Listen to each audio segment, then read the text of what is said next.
એફઆઈઆરના આધારે દાખલ થયેલ વાહન ચોરીના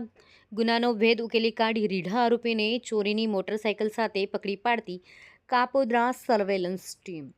પોલીસ કમિશનર સાહેબશ્રી તથા મહેરબાન ખાસ પોલીસ કમિશનર સાહેબશ્રી સેક્ટર 1 તથા મહેરબાન નાયબ પોલીસ કમિશનર સાહેબશ્રી ઝોન 1 અને મહેરબાન મદદનીશ પોલીસ કમિશનર સાહેબશ્રી એ ડિવિઝન સુરત શહેરનાએ હાલમાં વધી રહેલ વાહન ચોરીના ગુનાઓ શોધી કાઢવા માટે સૂચનાઓ આપેલ,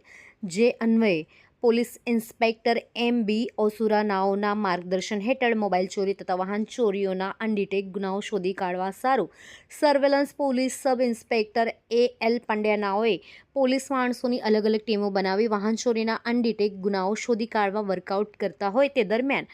assistant police constable Sanjaybhai Manjibhai તથા assistant police constable Raghubhai Maganbhai તથા assistant police constable Karansinh Chandrasinh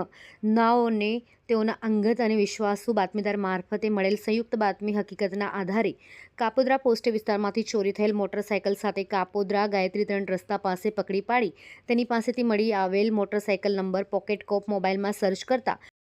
નીચે મુજબના ગુનાના કામે ચોરીમાં ગયેલ હોવાનું તથા તેનું નામ સર્ચ કરતા સદરુ આરોપી અગાઉ અત્રેના પોસ્ટેમાં એક સાથે 3 વાહન ચોરીના ગુનામાં પકડાયેલ હોય, જે આરોપી રીઢો વાહન ચોરી હોવાનું જણાયેલ હોય, જે વાહન ચોરીનો ગુનાનો ભેદ ઉકેલી પ્રશંસનીય કામગીરી કરેલ છે. પકડાયેલ આરોપીનું નામ રોહિત ઉર્ફે લાલો વિનુભાઈ ડોંગા, ઉંમર વર્ષ 34, ધંધો છૂટક મજૂરી કામ, રહે બોમ્બે કોલોની પાસે, ફૂટપાથ ઉપર, વરાછા, સુરત, મૂળ વતન મીઠાપુર ડુંગરી, તાલુકા ધારી, જિલ્લા અમરેલી.